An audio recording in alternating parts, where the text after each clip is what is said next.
I was told I was invited to add a little levity to your day so you could take a break from Israel and security issues and instead talk about abortion politics.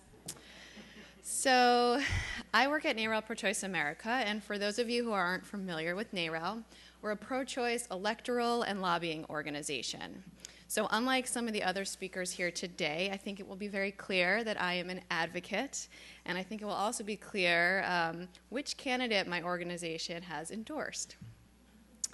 My job as Deputy Policy Director is to help expand the rights of women to control their reproductive health decisions. Of course, right now, our focus is on the elections. Today I'm going to speak with you about why there's so much at stake this election cycle when it comes to the issue of choice. On the whole, as you've heard, I believe, this morning, Jews tend to be pro-choice. In fact, several polls have shown over the years that the majority of Jews support legal abortion. But what does that mean for Jewish voters when they enter the voting booth? In thinking about today's conference and the issues that are probably on your mind, I thought back to a conversation I'd had with a family friend over Rosh Hashanah in New York last month. She told me she had voted for Obama in 2008, but she wished more progress had been made, not necessarily on any particular issue, but on the tone of political discourse, how divided the country feels. She'd been hearing about the flurry of anti-choice laws that states are passing and that Congress is trying to pass, and she cares a lot about the choice issue. She's pro-choice, but on other issues, she's pretty moderate. And she's voted for Republicans in the past, so she's a classic swing voter. As we're talking, to my great interest, she mentions she's leaning towards voting for Mitt Romney. Here's why. There are other issues she cares a lot about, Israel being one of them. Like other Jews who are passionate about Israel, she's concerned about Israel's security, and she's concerned about Iran. But she's also aware of Romney and Ryan's positions on the issue of reproductive rights. So what does a voter like her do when she perceives that each candidate has something to offer her as a reason to vote for them? Here's how she rationalized it. She thinks Romney and Ryan are just saying what they have to say to win. She doesn't believe they'll actually do very much on the choice issue if they're elected. And she's not alone. She's far from it. NARAL does a lot of polling and research, and we know that there are many women across the country who voted for Obama in 2008, but who are not yet committed to voting for him this time around, not because they agree with Romney on the choice issue, but because they think choice is not actually an issue. So the question is, what will Romney and Ryan do if elected? Well, let's start by looking at their positions on choice first. Mitt Romney's called for the overturn of Roe v. Wade. He said he'd be, quote, delighted to sign a bill banning abortion. He boasts he will, quote, get rid of Planned Parenthood. And when he was governor of Massachusetts, he vetoed a bill to provide emergency contraception to rape survivors. Paul Ryan has taken 60 choice-related votes in Congress, and on all of them, he's voted anti-choice, including votes related to family planning. He co-sponsored a bill that would force women to get government-mandated ultrasounds, even if not recommended by their doctor. Just this past year, he voted for a bill that would allow a hospital to turn a woman away who needed abortion care to save her life. Contrast this with President Obama, who's been our firewall, standing up against attack after attack on reproductive rights. And there have been plenty.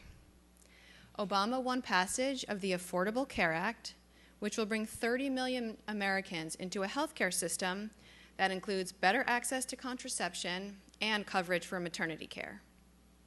It requires that almost all insurance plans cover birth control with no copay for the woman. And when you consider that 1 in 3 women struggles with the cost of contraception, this is one of the greatest advancements for women's health in a generation. Obama's increased family planning funding both domestically and internationally, including refunding the United Nations Population Fund after George W. Bush defunded it for 7 straight years. There was actually a piece, an editorial about this in the New York Times over the weekend. So the question is, will Romney and Ryan do what they say they'll do? Well, for some clues, let's look at George W. Bush, the last anti-choice president we had.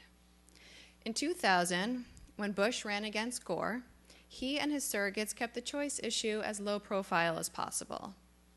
As a result, a lot of pro-choice Americans prioritize other issues over their concerns for reproductive rights, believing Bush would not do active harm on the choice issue. Well, they were wrong. Literally, on his first business day in office, George Bush reimposed the global gag rule, which bars U.S. funding to foreign organizations that provide abortion services or even take a pro-choice position. He became the first president since Roe to criminalize safe abortion procedures with jail sentences for doctors. This is what we call the federal abortion ban. And he made 2 Supreme Court appointments, one of which changed the 5-4 balance of the court and reversed the outcome of the previous ruling on the state law that virtually mirrored the federal abortion ban. So that's what happened the last time America took a chance and gave the White House to an anti-choice president. It's not just the White House that's at stake, however. The House is passing bill after bill rolling back reproductive rights. In fact, last year, the House of Representatives took 8 floor votes on the choice issue, the most in over a decade. There are only 2 things standing between those bills and women's reproductive rights: President Obama and the Senate. Right now, however, you might be surprised to learn that there are only 40 reliable pro-choice votes in the Senate. Even with a Democratic majority in the Senate, we can only count on 40 senators, and it takes 41 to block bad legislation. A prime example of how high the stakes are in the Senate is the Blunt Amendment on the no-cost birth control policy I mentioned earlier. So you may remember that back in the spring, controversy erupted over the new requirement that employers provide contraceptive coverage of birth control with no copay for their employees. Georgetown University was actually at the center of this debate, as Sandra Fluck, who was a Georgetown law student, she was denied the opportunity to testify on the Hill and became somewhat of a spokesperson around this issue. Back to the policy, however. Churches, synagogues, and other houses of worship are exempt. They do not have to cover this contraception. The administration has also announced an accommodation for religiously affiliated organizations, places like a Georgetown University, or a hospital, or a religiously affiliated social service organization. They will not have to provide this coverage or even refer for it, but the women who work there will get the coverage directly through their insurance plan. The Blunt Amendment, proposed by Senator Roy Blunt of Missouri, would have allowed any employer, not just a religiously affiliated one, so your local sporting goods store, a Taco Bell franchise, to refuse to cover any health service required under the Affordable Care Act for virtually any reason. We beat this measure in the Senate by 1 vote. So we can't afford to lose a single pro-choice senator who's up in November. In fact, we'd love to pick up 1 or 2.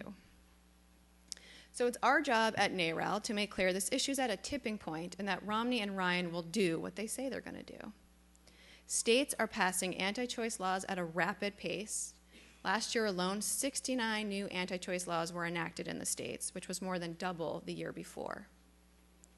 They're passing laws like the one recently passed in Mississippi. It puts onerous requirements on abortion providers that are not imposed on other healthcare providers, and it will likely shut down the 1 clinic in the state that provides abortion care. There's also the growing trend in forced ultrasound mandates, like the ones that caused controversy in Virginia last year. And choice is not just at stake at the state level, but it hangs in the balance at the Supreme Court. So while some may think that when Romney says he'd be happy if Roe were overturned, it's just an idle threat, let's remember that the next president will likely have the opportunity to appoint at least 1, if not 2, Supreme Court justices. And after George Bush's nominees, the court's already tilted against reproductive rights. And this is not a court that is particularly concerned about precedent. In fact, under Roberts, the court completely reversed its previous holding in a choice-related case that had been decided a mere 7 years prior. So the ability to nominate justices to the Supreme Court has far-reaching implications for the choice issue. What our polling and research has found is that if we can make clear to voters this issue is in play, they're likely to vote on that issue. In fact, we've created a whole political program around this to try to move women back to the Obama camp based on where the candidates stand on choice. Our research shows that, more than the economy or other issues, reproductive rights has a tremendous impact on undecided women voters in this election, like my family friend in New York. Our job has been made a little bit easier, given that reproductive rights have been front and center this campaign season, from Todd Aiken's atrocious legitimate rape comment to Representative Joe Walsh's comment just this past week that abortion is never necessary to save a woman's life. And of course, the issue came up at both the presidential and vice presidential debates. I also understand there are competing priorities for voters, in particular Jewish voters, and choice is not the only issue that people vote on when they go to the polls. That holds true for me too. But this year, unlike 2008 or even 2000, when the issue wasn't highlighted as much by the campaign, the contrast could not be clearer. Either Mitt Romney and Paul Ryan wake up every morning with the full machinery of the federal government behind their back, working every day to dismantle reproductive rights, or President Obama is reelected and continues to protect our right to choose and serve as our champion. In closing, I want to tell you a brief story.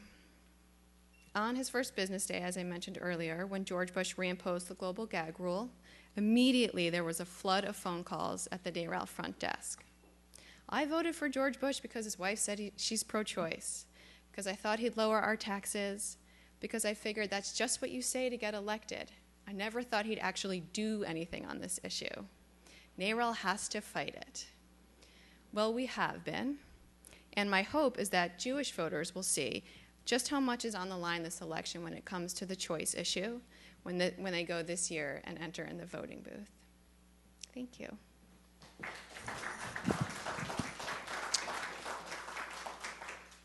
Okay, thank you so much. Questions from the audience? If not, as always, I have a question. I know I'm standing between you and your lunch, so. My question is on the personhood amendments. Could you just refresh our memories a little bit? I know that Representative Ryan has voted for co-sponsored legislation. Yes. Does Governor Romney have any history with personhood amendments? He does as well. So, can you explain to everyone what personhood sure. amendments are? So a personhood amendment would define life beginning at conception and give all legal rights to a fertilized egg. So that would essentially make abortion completely illegal under almost all circumstances.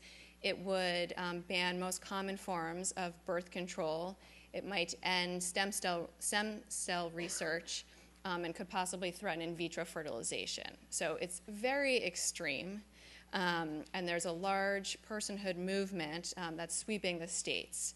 So back in November of 2011, there was a ballot measure in Mississippi, a personhood ballot measure, and everyone thought Mississippi is a very conservative state. It was very likely to pass. It was actually defeated by a pretty impressive margin. But during an interview with Mike Huckabee, Romney was asked whether he supported a measure like this, and he said that yes, he did. So he is on the record supporting personhood measures. One final quick question before we adjourn for some lunch.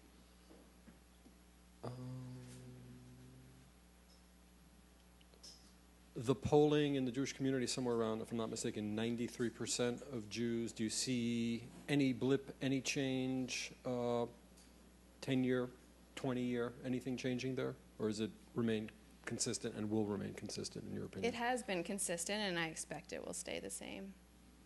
Okay, thank you so much.